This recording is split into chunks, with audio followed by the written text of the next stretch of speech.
Welcome to the Salmon Runs YouTube. Enjoy the video. In this video, I will explain how to manage ledger visibility in Tally Prime. Keeping your ledger list organized is crucial for efficient accounting. We will explore ways to handle ledgers that are not frequently used, ensuring your data entry remains streamlined and accurate.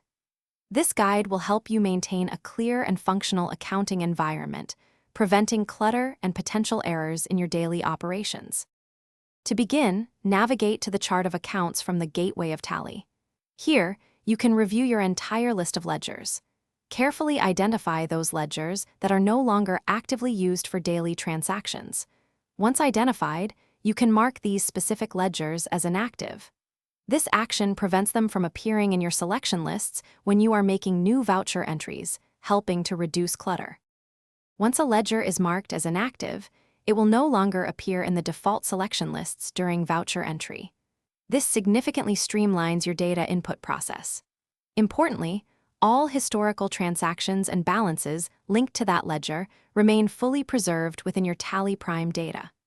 You can still access and view these inactive ledgers through specific reports or alteration modes whenever you need to review their details.